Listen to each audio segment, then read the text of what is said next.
부활절을 맞이해서 주님의 그 부활의 은혜와 소망이 예배하시는 모든 성도 여러분들 위해 넘치시기를 주님의 이름으로 축복합니다. 해마다 봄이 되면 우리는 생명의 신비를 경험합니다. 저는 그 봄의 생명의 신비를 교회 앞 정원에서 먼저 경험을 합니다. 어느 날 교회 정원에 노란 꽃 한 송이가 꽃망울을 피우기 시작을 했습니다. 그리고 다음날 또 몇 송이 꽃이 꽃망울을 피우기 시작하였습니다. 그리고 며칠이 지난 뒤에 노란 꽃들이 그 하단에 채워지는 모습을 보았습니다. 어김없이 때가 되어지면 씨가 있는 것들은 생명의 신비를 나타냅니다. 그 생명의 신비를 우리는 봄이 되면 우리의 삶 속에서 경험을 신기하게 합니다. 겨울에 아무것도 없는 땅, 죽은 것 같은 그 땅에서 봄이 되면 그 땅을 뚫고 놀라운 생명의 신비들이 나타나는 것을 보면 너무나도 신기합니다. 한 송이 꽃이 두 송이가 되고 여러 송이 꽃이 피어내는 그 봄의 생명의 신비, 우리는 잘 경험하고 있습니다. 때가 되면 생명의 신비한 일들이 우리의 삶 속에서, 자연 속에서 경험되듯이 우리 인생의 때에도 신비한 생명의 일들이 벌어집니다. 그것이 바로 부활의 신비입니다. 성경 고린도전서 15장은 우리에게 부활장으로 잘 알려져 있습니다. 고린도전서 15장에서 때가 되어지면 그리스도인들에게 놀라운 부활의 신비가 체험되어질 것, 일어날 것을 말씀을 합니다. 하나님께서 바울을 통해서 장차 일어날 부활에 대해서 우리에게 비교적 자세하게 성경은 말씀을 하고 있습니다. 예수님의 이 부활을 교회가 이해할 때 때로 그 부활을 오해하는 분들이 있습니다. 이 신비로운 부활의 사건을 어떤 분들은 오해하고 또 어떤 분들은 의심하는 분들이 있습니다. 바울 당시에 교회도 그랬습니다. 교회 안에 부활을 이야기할 때 그 부활의 신비에 대해서 오해하고 의심하고 그로 인해서 문제가 일어나기도 했습니다. 부활절을 맞이해서 과연 예수님의 부활이 어떻게 일어났고 그 부활이 우리에게 어떤 의미가 되어질 수 있을까요? 예수님의 부활을 오늘 본문에서 보면 자연의 비유를 통해서 예수님의 부활을 설명을 합니다. 왜냐하면 고린도 교회 안에 예수님의 부활을 육체의 부활로 이해하지 못하고 영의 부활로 이해하려고 하였던 잘못된 사람들이 있었습니다.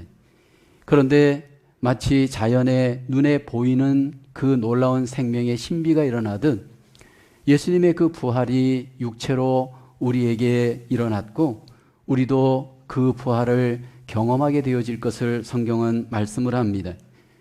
예수님의 그 부활의 의미가 오늘 본문 20절에는 이렇게 선언됩니다. 그러나 이제 그리스도께서 죽은 자 가운데서 다시 살아나사 잠자는 자들의 첫 열매가 되셨도다. 예수님은 우리 부활의 첫 열매가 되셨습니다. 열매이신 예수 그리스도의 이 부활, 과연 이것이 어떤 의미가 있을까요? 이 부활이 나와 어떤 관계가 있을까요? 첫째로 부활의 첫 열매 예수님은 모든 그리스도인들의 부활의 참된 보증이십니다. 예수님이 첫 열매 되셨다라면 장차 일어나는 부활의 대표성을 우리에게 보증하는 사건입니다. 마치 과일나무에 첫 번째 열매가 있으면 다른 열매를 보증해 주는 것입니다. 첫 열매를 보면서 두 번째, 세 번째 열매가 어떤 열매인지를 알 수가 있습니다. 예수님께서 죽은 자 가운데서 첫째로 부활하심으로 우리에게 일어날 부활의 좋은 특성을 대표해 주고 계십니다. 첫 열매는 둘째에도 셋째에도 이와 같은 부활이 일어날 수 있음을 보증해 주는 사건입니다. 그런데 본문에서는 예수님의 부활을 첫 열매로 비유를 했습니다. 많은 비유 중에서 예수님을 첫 열매로 비유하시는 의도가 있습니다. 구약에서 이스라엘 백성들은 첫 열매를 항상 하나님의 것으로 인정하고 첫 열매를 하나님께 바쳤습니다.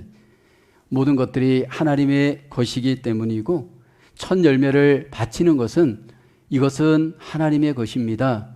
하나님을 인정하는 행위입니다. 레위기서 23장 10절에 보면 이스라엘 자손에게 말하여 이르되 너희는 내가 너희에게 주는 땅에 들어가서 너희의 곡물을 거둘 때에 너희의 곡물의 첫 이상 한 단을 제사장에게로 가져갈 것이요 하나님께 드리기 위해서 첫째 이삭을 제사장에게 드리라 하나님은 명령하십니다. 잠언 3장 9절에 보면 내 제물과 내 소산물에 처음 익은 열매로 여호와를 공경하라 하나님께서 구약에 말씀하셨습니다. 이 첫째는 모든 것들의 대표가 되어지는 겁니다. 모든 곡물이 하나님의 것이고 모든 것들이 하나님의 것인데 첫째 것을 대표로 하나님께 드리는 것은 하나님을 인정하는 행위인 겁니다. 예수님께서 부활의 첫 열매가 되셨다라는 의미는 이것입니다. 예수님은 하나님의 것이고 하나님께 속한 우리의 모든 것들을 우리들을 대표하시는 겁니다. 예수님이 부활하심으로 그 첫 열매로 하나님께 영광을 돌렸습니다. 예수님께서 어떻게 부활의 첫 열매가 되셨습니까? 열매는 눈에 분명히 보이듯이 예수님의 육체는 눈에 분명히 보이도록 육체를 입고 우리의 눈에 보이는 부활을 하셨습니다. 부활하신 예수님께서 처음 제자들에게 나타났을 때 제자들도 예수님의 육체의 부활을 의심했습니다. 예수님이 영으로 부활하신 것으로 의심했습니다. 누가복음 24장에 보면 안식 후 첫날 지금의 주일에 예수님이 부활하셨습니다. 새벽에 예수님께서 부활하시고 난 뒤에 제자들에게 나타나셨습니다. 너희에게 평강이 있을지어다 부활하신 예수님이 제자들에게 말씀하셨습니다. 그때 제자들은 부활하신 예수님, 육체로 나타나신 예수님을 인정하지 않습니다. 누가복음 24장 37절에 보면 그들이 놀라고 제자들이 놀라고 무서워했습니다. 육체로 부활하신 예수님을 보고 영으로 생각하는 줄 알았습니다. 예수님이 말씀을 합니다. 어찌하여 두려워하며 어찌하여 마음에 의심하느냐? 그리고 난 뒤에 예수님이 손을 보여주고 그 발을 보여주면서 나인 줄 알라 제자들에게 말씀을 합니다. 그러면서 영은 살과 뼈가 없으되 너희 보는 바와 같이 나는 있느니라. 예수님이 육체로 부활하셨습니다. 예수님이 육체로 부활하시고 난 뒤에 바로 하늘로 승천하시지 않고 그 부활하신 몸을 40일 동안 이 땅에 계시면서 사람들에게 보여주셨습니다. 왜냐하면 사람들이 부활을 믿게 하시기 위한 증거였습니다. 부활의 첫 열매이신 예수님의 그 눈에 보이는 육체의 부활, 이것이 과연 나에게, 우리에게 어떤 의미가 있을까요? 예수님의 부활을 믿는 자에게 예수님께서 우리에게 그 부활을 약속하십니다. 육체로 예수님이 부활하신 것처럼 육체로 부활하신 예수님을 믿는 모든 그리스도인들이 예수님과 같이 육체로 부활합니다. 어떻게 죽은 자들이 다시 살며 어떻게 몸으로 부활할 수 있는가? 그렇게 우리는 질문할 수 있을 겁니다. 그것을 의심하는 이들이 있을 수 있습니다. 그런데 예수님이 부활의 첫 열매가 되심으로 분명히 예수님과 같이 우리의 몸도 예수님과 같이 부활하게 되어집니다. 그렇다면 그 부활하신 예수님의 부활의 그 육체는 과연 어떤 모습이었을까요? 예수님이 육체로 부활하시고 난 뒤에 제자들과 함께 교제하셨습니다. 떡을 먹으시고 생선을 먹으시면서 예수님께서 교제하셨습니다. 부활하신 육체의 예수님은 분명히 육체를 입고 떡을 먹으시고 생선을 먹으시면서 교제하셨던 육체의 부활이었습니다. 그러나 그 육체는 구별된 영광의 육체였습니다. 고린도전서 15장 40절에 보면 하늘에 속한 형체도 있고 땅에 속한 형체도 있으나 하늘에 속한 것의 영광이 따로 있고 땅에 속한 것의 영광이 따로 있다 말합니다. 같은 육체인데 구별된 육체였습니다. 그래서 그 구별된 부활의 육체로 하나님께 영광이 되어지셨습니다. 우리의 육체의 부활도 예수님과 또 같습니다. 고린도전서 15장 42, 44절에 죽은 자의 부활도 그와 같으니 지금 우리의 육체는 썩을 것으로 심지만 부활할 때 육체는 썩지 아니할 것으로 다시 살아납니다. 43절을 보면 욕된 것으로 심습니다. 지금의 육체는 욕됩니다. 그러나 부활의 육체는 영광스러운 것으로 부활합니다. 지금의 우리의 육체는 약합니다. 그러나 부활의 육체는 강한 것으로 다시 살아납니다. 부활한 몸은 이렇게 구별된 몸이고 영광스러운 몸입니다. 노년이 되고 때가 되어지면 우리의 육체는 한계를 반드시 경험합니다. 약하게 되어지고 병들게 되어지고 때가 되어지면 반드시 죽게 되어집니다. 그러나 예수 그리스도 안에서 우리의 몸이 죽고 난 뒤에 이렇게 놀라운 부활을 하나님이 우리에게 약속하셨습니다. 과연 이 부활이 언제 일어나게 되어질까요? 예수님께서 재림하실 때 이 부활이 우리에게 일어납니다. 데살로니가전서 4장 16절에 말씀을 합니다. 주께서 호령과 천사장의 소리와 하나님의 나팔 소리로 치니 하늘로부터 강림하시리니 그리스도 안에서 죽은 자들이 먼저 일어나고 말합니다. 예수님이 재림하실 때 그 음성을 듣고 부활의 놀라운 역사가 나타납니다. 하나님의 그 놀라우신 음성 가운데, 주님의 그 놀라우신 능력의 음성 가운데 우리 가운데 부활이 나타납니다. 전능하신 하나님, 생명의 주관자이신 하나님께서 우리 가운데 놀라운 부활의 역사를 행하시게 되어집니다. 오늘 우리는 이 시대를 살면서 육체의 한계를 경험하고 인생의 한계를 경험합니다. 그러나 그 한계 너머에 예수 그리스도로 말미암는 이 놀라운 부활의 소망을 우리가 마음에 품고 우리의 인생 가운데 소망의 삶을, 영생의 삶을 우리 모두가 살아갈 수 있기를 주님의 이름으로 기원합니다. 두 번째로 부활의 첫 열매 예수님, 오직 모든 사람들의 새 삶을 살게 하시는 대표자이십니다. 21절에 사망이 사람으로 말미암았으니 죽은 자의 부활도 한 사람으로 말미암는도다. 22절에 아담 안에서 모든 사람이 죽은 것 같이 그리스도 안에서 모든 사람이 삶을 얻으리라. 대표성의 원리입니다. 왜 우리에게 사망이 왔는가? 아담 안에 속하였기 때문입니다. 죄인된 아담 안에 우리가 속하였기 때문에 그 사망이 모든 사람의 사망이 되었습니다. 그래서 우리가 한 번 반드시 죽습니다. 모든 사람이 아담 안에 속한 증거입니다. 죄인된 아담 안에 속하였을 때 우리는 죄의 값으로 한 번 반드시 죽습니다. 우리는 이렇게 생각합니다. 억울합니다, 하나님. 나는 아담을 본 적도 없고 아담의 죄에 가담한 적 없습니다. 그렇게 말할 수 있습니다. 그런데 하나님께서는 제2 아담 되시는 예수님을 우리에게 보내주시고 우리에게 대표가 되게 하십니다. 이제는 죽음의 제1 아담이 아닌 생명의 제2 아담 되신 예수로 말미암아 우리에게 부활의 놀라운 생명의 은혜를 베풀어 주십니다. 22절에 보면 아담 안에서 모든 사람이 죽은 것 같이라고 합니다. 그리스도 안에서 모든 사람이 삶을 얻는다 말씀을 합니다. 우리가 아담 안에 속하여서 반드시 한번 죽는 것이 사실입니다. 우리의 눈으로 분명히 경험하고 우리의 몸으로 분명히 체험을 합니다. 하나님께서는 우리를 원래는 죽지 않도록 하나님의 형상으로 창조하였습니다. 에덴 동산에서 원래는 하나님의 형상 가운데 우리는 영원히 살도록 하나님이 창조했습니다. 그렇지만 우리가 죄를 짓고 사단에게 속하여서 결국 죄를 짓고 죽고 말았습니다.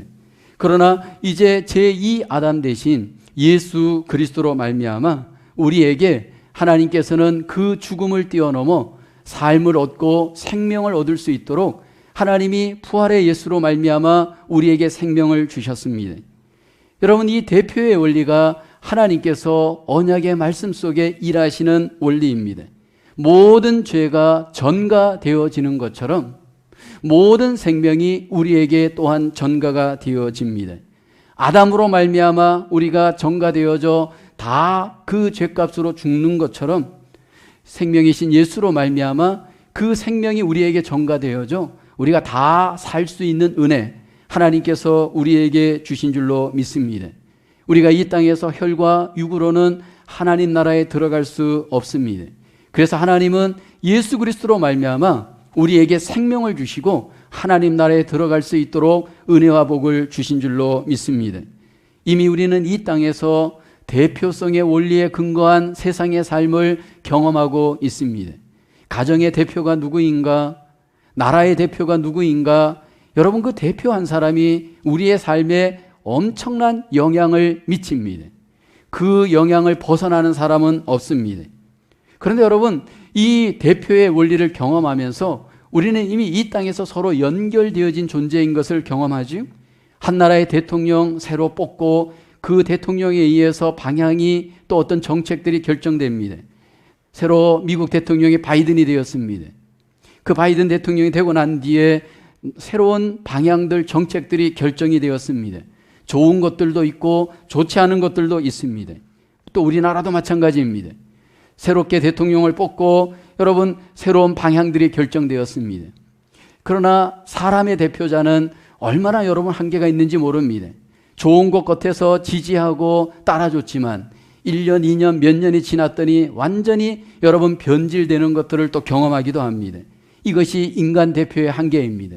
그러나 우리의 삶의 대표자 되시는 예수님은 우리에게 있어서 생명을 주시고 우리의 삶을 새롭게 하시는 능력이 되어 주십니다.